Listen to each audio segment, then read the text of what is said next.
শ্যালিকার আবদার। শ্যালিকার আবদার আমরা আজকে বা গতকাল জানি না এটা কবে ঘটেছে, গতকালই বোধহয় এই মোহনবাগান মাঠে যে একটু ভাঙচুর হয়ে গেছে তাই না, একটা অল্প একটা আলোচনা করব। প্রথমে বলি, আজকে দেখলাম সৃজিত একটা পোস্ট করেছে যে ওর টেক্কা নাকি 5 কোটির ব্যবসা পেরিয়েছে। এটা খুবই ভালো খবর বাংলা সিনেমার জন্য। যদিও বাংলা সিনেমা যে ফান্ডামেন্টালস যেই সিনেমা হল নেটওয়ার্ক ওটা ঠিক করতে হবে। তো টেক্কা নিয়ে একটা মজার কথা বলে, আমি একটা ব্যক্তিগত কাজে গিয়েছিলাম এক সপ্তাহের জন্য কলকাতায়, তখন একটা ম্যাচও দেখেছিলাম ইস্ট বেঙ্গলের। এবার টেক্কা দেখতে গেছি। টেক্কার একটাই শো চলছিল গোটা শহরে, এখন দুর্গাপুজোর সময় বেরিয়েছে, তো এই মুহূর্তে একটাই শো চলছিল নিউ টাউনের নজরুল তীর্থ সিনেমা হলে। তো আমি গেছি ঠিক কাটায় শুরু হওয়ার ঠিক মুখে। তো বক্স অফিসে গিয়ে বললো যে টিকিট বিক্রি করছে না। বললো কী হলো? বলছে দর্শক কমে গেছে তাই শো বাতিল। তো এটা প্রথম হলো জীবনে। তো যাকে মনে করার কিছু নেই, কেননা এখন জগদ্ধাত্রী পুজো পেরিয়ে গিয়েছে, সেই দুর্গাপুজোর সময় বেরিয়েছিল টেক্কা, তো 5 কোটি বেরিয়েছে। কিন্তু দুর্গাপুজোর সময় আরও একটা সিনেমা বেরিয়েছিল বহুরূপী, সেটা কিন্তু এখনও কলকাতা শহরে বিভিন্ন মাল্টিপ্লেক্সে চলছে, একাধিক শো চলছে, এবং বহুরূপীটা বেশ ভালো হয়েছে। আমি সেটা নিয়ে একটা অডিও করেছিলাম। আর কলকাতা শহরে কিন্তু আরও দুটো খুব ভালো জিনিস রয়েছে এই মুহূর্তে ইকো পার্কের মধ্যে। দুটো, একটা হচ্ছে হার্বাল গার্ডেন, আয়ুর্বেদিক গাছগাছালি নিয়ে অসাধারণ একটা গার্ডেন হয়েছে। আর একটা হচ্ছে সোলার ডুম বা রিনিউয়েবল এনার্জি মিউজিয়াম, সেটা অসাধারণ। আমার দৃঢ় বিশ্বাস কলকাতায় বেশিরভাগ মানুষ এখনও দেখে উঠতে পারেনি, ওটা অনেকে জানেই না। তো ওই দুটো নিয়ে আমি ছোটো দুটো ভিডিও ব্লগের মতো বানিয়েছি, কিন্তু তার সাথে যেহেতু ইস্টবেঙ্গল কোনো সম্পর্ক নেই, সেটা আমি শেয়ার করিনি আমার ইস্টবেঙ্গল চ্যাট ফোরামে। এবার আসা যাক মোহনবাগান যে ব্যাপারটা ঘটেছে। আমি দেখছি বিভিন্ন লোক বিভিন্নভাবে ব্যাপারটা উপস্থাপন করছে। মিডিয়া বলছে এটা কী করে হলো, এটা বারবার আর্মি এসে ভেঙে দেয়, এমন অনেক কিছু বলছে। কিন্তু একটা কথা কেউ বলছেন, এবং এই ব্যাপারটা নিয়ে কিন্তু আলোচনা করার দরকার। জীবনে যদি আপনাকে এগোতে হয়, সে ব্যক্তিগত স্তরে হোক বা আপনাকে ইস্টবেঙ্গল মোহনবাগানকে নিয়ে এগোতে হলে আপনাকে কিন্তু আইন কানুন মেনে এগোতে হবে।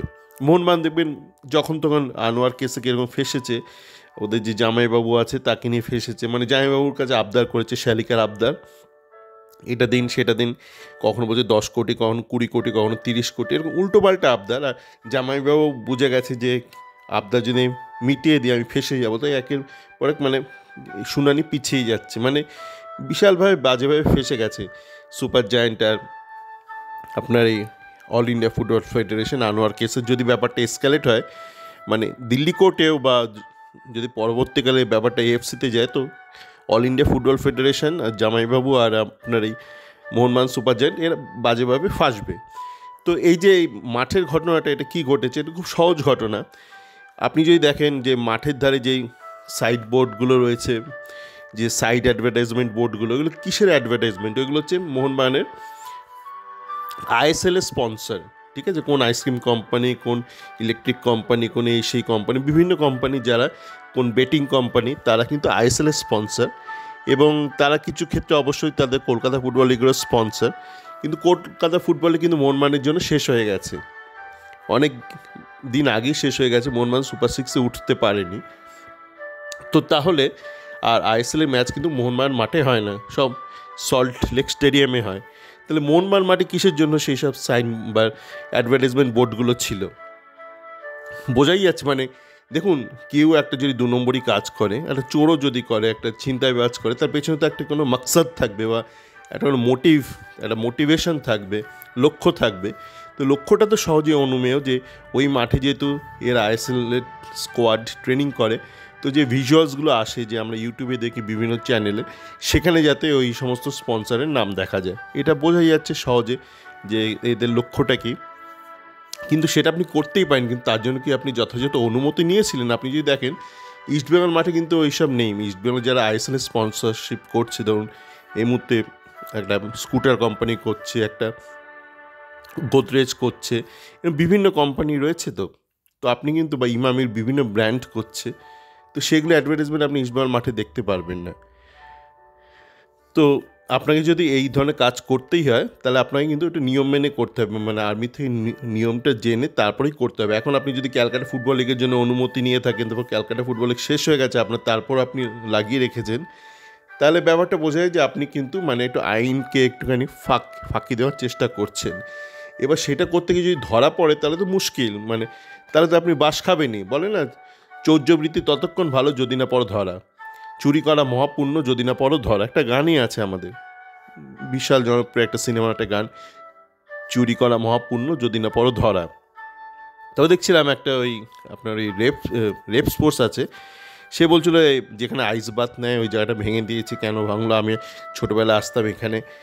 তো এখন ব্যাপারটা হচ্ছে আইস বাথের জায়গাটা তো আগে একরকম ছিল, এখন কিন্তু অন্যরকম হয়ে গেছে। মানে তার নিজের কথা শুনে বুঝে, আমি জানি না মনমার মাটি কী হয়েছে, সে বলছে একটুখানি এই করা হয়েছে, মানে একটুখানি যাই করে থাকুন আপনি, যদি কোনো রদল বদল করে থাকেন ওই জমিতে, যেটা আর্মির জমি, তাহলে কিন্তু আর্মির থেকে আপত্তি করবেই, আপনাকে কিন্তু যা করতে হবে অনুমতি নিয়ে করতে। এখন ওই জমি আর্মি কিনা সেটা নিয়ে এখন সন্দেহ, কেন একজনের সঙ্গে কথা হচ্ছিল কলকাতায় যখন গিয়েছিলাম, তো আপনি এই ওয়াকআপ বোর্ড নিয়ে জানেন একটা কন্ট্রোভার্সি চলছে, যে দেশের থার্ড লার্জেস্ট ল্যান্ড ওনার হচ্ছে ওয়াকআপ বোর্ড।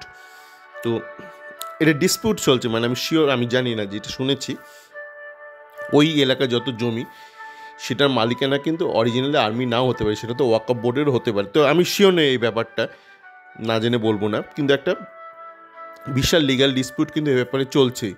তো যাই হোক, ব্যাপারটা হচ্ছে যে এই জমি এর মালিক আর্মি না ওয়াকআপ বোর্ড আমরা জানি না, কিন্তু এই জমি থেকে মালিকানা পাওয়া কিন্তু বেশ কষ্টকর, মানে সমস্ত ক্লাবের পক্ষে, ইস্ট বেঙ্গল, মোহনবাগান, মোহামেডান সবার পক্ষেই কষ্টকর। কিন্তু লং টার্ম আপনাকে কিন্তু মানে খুব বেশি ওই প্লটে ইনভেস্ট করলে চলবে না, কেননা যদি ধরুন এই জমি আর্মি না হয়, যদি ভবিষ্যতে দেখা যায় এটা ওয়াকআপ বোর্ডে, তাহলে কিন্তু আমরা ফেসে যাবো ওখানে, যদি প্রচুর টাকা ইনভেস্ট করি। ওয়াকআপ বোর্ড হলে অবশ্য অসুবিধা নেই, কেন ওয়াকআপ বোর্ড হচ্ছে জনস্বার্থে, যে ঈশ্বরের জমি যে জনস্বার্থে, সেক্ষেত্রে ব্যাপারে একটা লিগ্যাল কমপ্লিকেশন থাকে। মানে এই মুহূর্তে আমাদের আর্মির থেকে অনুমতি নেওয়া হয়েছে, তারপর তখন হয়তো ওয়াকআপ বোর্ড থেকে নিতে হবে, যদি ব্যাপারটা এমন দাঁড়ায় ভবিষ্যতে যে এটা জানা গেল লিগ্যাল ইনভেস্টিগেশনের পর যে এটা আর্মি না, এটা ওয়াকআপ বোর্ড, যাকে ওটা একদমই অন্য বিষয়। তো যেটা আসল বিষয় হলো, এই মুহূর্তে আমরা জানি জমিটা আর্মির, আপনি যা করতে হবে নিয়ম মেনে করতে হবে। আপনি ভাড়াটের মতন, ঠিক আছে, জমিটা আপনি ভাড়া নিয়েছেন, লং টার্ম লিজ নিয়েছেন, কত বছর জানি না, 99 তো শুনেছিলাম বহুকাল আগে, ওটা আবার হয়তো রিনিউ হয়। তো আপনি তার জমিতে একটা পারমিশন নিয়েছেন একটা বিল বোর্ড লাগানোর, এটা সেটা, কলকাতা ফুটবল লিগের জন্য। হয়তো কলকাতা ফুটবল লিগ আপনার শেষ হয়ে গেছে কোন জন্মে, এখন সে তাহলে ভাঙচুর করে দেবে আপনি যদি নিজে থেকে না সরিয়ে দেন।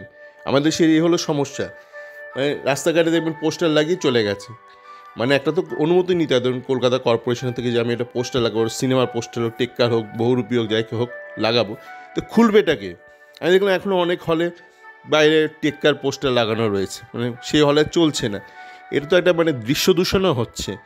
তো যখন চার্জ নেওয়া হবে, এটা কিন্তু করা উচিত, মানে সরকারের তরফ থেকেই করা উচিত, যে রিমুভাল কস্ট, সেই রিমুভাল কস্টটা হয় সরকার নিয়ে নিক, নয়তো সরকার এগুলো পেনালাইজ করুক, যে তুমি এটা লাগালে একটা ডিসপ্লে বোর্ড প্রমোশনের জন্য, তার জন্য পয়সা দিলে, কিন্তু তারপর এটা খুললে না, এই খোলা বা আনইনস্টলেশন চার্জটাও হয় সরকার নিজের হাতে রাখুক কাজটা, তার জন্য চার্জ নিক, নয়তো সরকার পেনালাইজ করুক। চলো, ভালো থাকবেন।